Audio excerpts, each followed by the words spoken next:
हरे कृष्णा। ओम नमो भगवते वासुदेवाय नमः। नमस्कार प्रिय भक्तजनों, आज मैं लेकर आई हूँ इस वीडियो में देवउठनी एकादशी की व्रत कथाएं।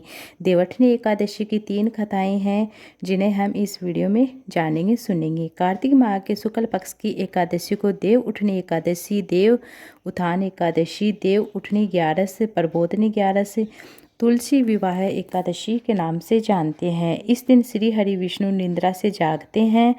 पहली कथा के अनुसार एक राजा के राज्य में सभी लोग एकादशी का व्रत रखते थे। प्रजा तथा नौकर चाकर से लेकर पशु तक व्रत रखते थे। अन्न नहीं दिया जाता था। एक दिन किसी दूसरे राज्य का एक व्यक्ति राजा के यहाँ आकर बोलता है कि महाराज कृपया करके मुझे नौकरी पर रख लीजिए। तब राजा ने उससे सामने एक शर्त रखी। ठीक है, रख लेता हूँ, किंतु रोज तो तुम्हें खाने को सब मिलेगा, परंतु एकादशी को अन्न नहीं मिलेगा। उस व्यक्ति ने उस समय हाँ कर दी। पर एकादशी के दिन जब उसे फलाहार का सामान दिया गया तो वह राजा के सामने आकर गिड़गिड़ाने लगा, महाराज इससे मेरा पेट नहीं भरता है, मैं भूखा ही मर जाऊंगा, मुझे अन्न दे दो। राजा ने उसे शर्त की याद दिलाई, पर वह अन्न छोड़ने को राजी नहीं हुआ। तब राजा ने उसे आटा, दाल, चावल आदि दिए। यह नित्यम की तरह नदी पर पहुंचा और स्नान कर भोजन पकाने लगा। तब भोजन बन गया तो वह भगवान को बुलाने लगा, आओ भगवान, भोजन तैयार है। सबके बुलाने पर पीताम्बर धारण किए भगवान चतुर्भुज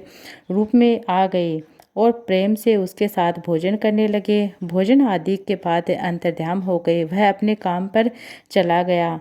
15 दिन बाद अगली एकादशी को वह राजा से कहने लगता है कि महाराज मुझे दुगना सामान दीजिए। उस दिन तो मैं भूखा ही रह गया था। राजा ने कारण पूछा तो उसने बताया कि हमारे साथ भगवान भी खाते हैं, इसलिए हम दोनों के लिए सामान पूरा नहीं होता, पर्याप्त नहीं है। यह सुनकर राजा को बड़ा आश्चर्य हुआ। वह बोला, मैं नहीं मान सकता, भगवान तुम्हारे साथ खाते हैं। मैं तो इतना व्रत रखता हूँ, पूजा करता हूँ, पर भगवान ने मुझे कभी दर्शन नहीं दिए।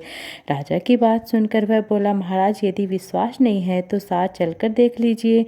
राजा एक पेड़ के पीछे छिपकर बैठ गया। उस व्यक्ति ने भोजन बनाया तथा भगवान को शाम तक पुकारता रहा, परंतु भगवान न आए। अंत में उसने कहा, हे भगवान, यदि आप नहीं आएंगे तो मैं नदी में कूदकर प्राण त्याग दूंगा। लेकिन भगवान नहीं आए।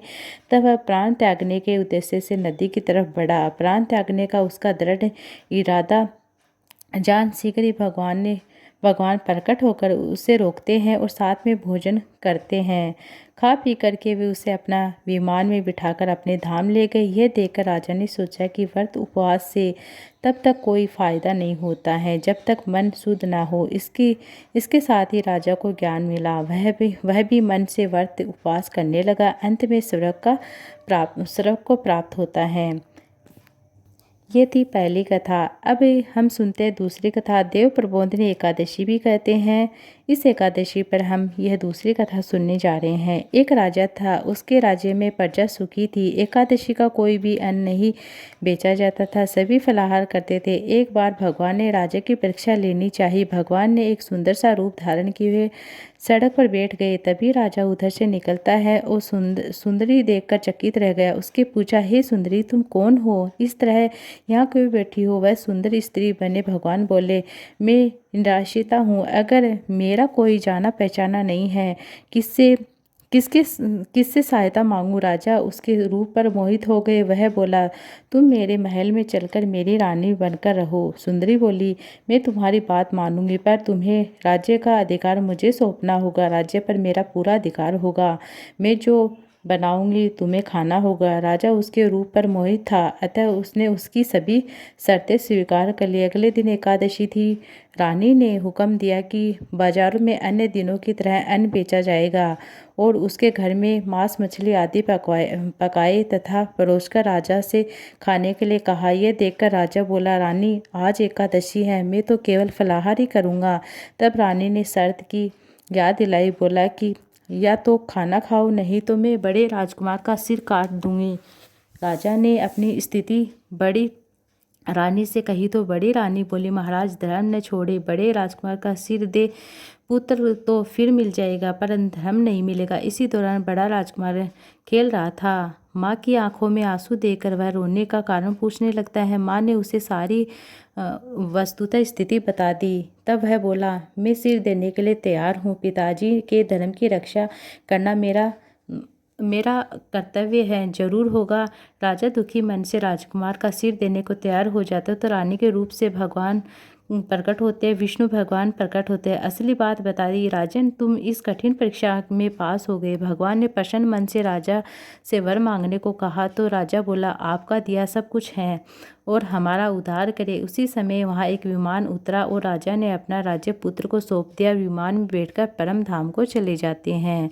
अब हम सुनते हैं अन्य कथा। देवठनी एकादशी की प्रमुख कथा है। शंकासुर नामक राक्षस था। एक शंकासुर ने तीनों लोकों में बहुत ही उत्तम मचा रखा था। तब सभी देवताओं ने आग्रह करने पर भगवान श्री हरि विष्णु नारायण ने उस राक्षस से युद्ध किया और यह युद्ध कई वर्षों तक चला। युद्ध में वह असुर मारा गया। इसके बाद भगवान विष्णु विश्राम करने के लिए चले जाते हैं। कार्तिक शुक्ल एकादशी के दिन भगवान विष्णु की निद्रा टूटती है और सभी देवताओं ने भगवान विष्णु की पूजा की स्तुति की। शिव पुराण के अनुसार पौराणिक समय में दैत्यों का राजा दंभ हुआ करता था। वह बहुत बड़ा विष्णु भक्त था। कई सालों तक उसने यहाँ संतान न होने के कारण उसने शंकराचार्य को अपना गुरु बना लिया और उनसे श्री कृष्ण मंत्र प्राप्त किए। यह मंत्र प्राप्त करने से पुष्कर सरोवर में घोर तपस्या की। भगवान विष्णु उसकी तपस्या से प्रसन्न होकर उसे संतान प्राप्ति का वरदान तो दे दिया। भगवान विष्णु के वरदान से राजा दंभ ने यहाँ एक पुत्र जन्म लिया। इस पुत्र का नाम शंखचूड़ रखा। बड़ा होकर शंखचूड़ ने ब्रह्मा जी को प्रसन्न करने के लिए पुष्कर में घोर तपस्या की थी। उसकी तपस्या से प्रसन्न होकर ब्रह्मा जी ने उसे वरदान मांगने को कहा। तब शंखचूड़ ने वरदान मांगा कि वह हमेशा अजर अमर रहे। वह कोई देवता उसे नहीं मार पाई, ना कोई दानव। ब्रह्मा जी ने उसे यह वरदान दे दिया कि कहा कि यह वरदान तो संभव नहीं है, परंतु बद्री वन जाकर धर्मध्वज की पुत्री तुलसी जो तपस्या कर रही हैं उससे विवाह कर ले। शंखचूड़ ने वैसा ही किया। तुलसी के साथ विवाह के बाद सुखपूर्वक रहने लगा। उसने अपने बल से देवता तथा असुर, दानव, राक्षस, गंधर्व, नागों, किन्नरों, मनुष्यों तथा त्रिलोक के सभी प्राणियों पर विजय प्राप्त कर ली। वह भगवान श्री कृष्ण का परम भक्त था। शंखचूड़ के अत्याचारों से सभी देवता परेशान होकर ब्रह्मा जी के पास गए। ब्रह्मा जी उन्हें भगवान विष्णु के पास ले गए। भगवान विष्णु ने कहा, शंखचूड़ की मृत्यु भगवान शिव के त्रिशूल से ही होगी, अतः आप उनके पास जाइए। भगवान शिव ने त्रिरथ नाम एक गण को अपना दूत बनाकर शंखचूड़ के पास भेजा। त्रिरथ ने शंखचूड़ को समझाया कि वह देवताओं को उनका राजपाट लौटा दे, परंतु शंखचूड़ ने मना कर दिया। कहा कि वह महेश्वर से युद्ध करना चाहता है। भगवान शिव को जब यह बात पता चली तो युद्ध के लिए अपनी सेना लेकर निकल पड़ते हैं। इस तरह देवता दानों में घमासान युद्ध होता है, परंतु ब्रह्मा जी के वरदान के कारण शंखचूड़ देवता नहीं हरा पाते। भगवान शिव ने शंखचूड़ का वध करने के लिए जैसे ही अपना त्रिशूल उठाया तभी आकाशवाणी हुई कि जब तक शंखचूड़ के हाथ में श्री हरि का कवच है, इसकी पत्नी का सतीत्व अखंडित है, तब तक उसका वध करना असंभव है। आकाशवाणी सुनकर भगवान विष्णु वृद्ध ब्राह्मण का रूप धारण करके शंखचूड़ के पास गए और उससे श्री हरि कवच दान में मांग लिया।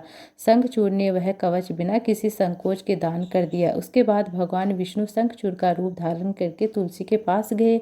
शंखचूड़ रूपी भगवान विष्णु ने तुलसी के महल के द्वार पर जाकर अपनी विजय होने की सूचना दी। यह सुनकर तुलसी बहुत प्रसन्न होती है और पति रूप में आए भगवान का पूजन किया और स्मरण किया। ऐसा करने से तुलसी का सतीत्व खंडित हो गया। भगवान शिव ने युद्ध में अपने त्रिशूल से शंखचूड़ का वध कर दिया। तब तुलसी को पता चला कि वे उनके पति नहीं हैं, बल्कि वे तो भगवान विष्णु हैं। क्रोध में आकर तुलसी ने कहा कि आपने छल पूर्वक मेरा धर्म भ्रष्ट किया है और मेरे पति को मार डाला, अतः मैं आपको श्राप देती हूँ कि आप पाषाण होकर धरती पर रहें। तब भगवान विष्णु ने कहा, देवी तुम मेरे लिए भारतवर्ष में रहकर बहुत दिनों तक तपस्या कर चुकी हो। तुम्हारा यह शरीर नदी रूप में बदलकर गंडकी नाम की नदी के रूप में प्रसिद्ध होगा। तुम पुष्पों के में सर्वश्रेष्ठ तुलसी का वृक्ष बन जाओगे, सदा मेरे साथ रहोगी। तुम्हारे श्राप को सत्य करने के लिए मैं पाषाण शालिग्राम बन रहा हूँ और गंडकी नदी के तट पर मेरा वास होगा। देव प्रबोधिनी एकादशी के दिन भगवान शालिग्राम और तुलसी का विवाह संपन्न होता मांगलिक विवाह कार्य होता है। हिंदू धर्म मान्यता के अनुसार इस दिन तुलसी शालिग्राम विवाह में अपार पुण्य प्राप्त होता है। आइए जान लेते हैं व्रत कैसे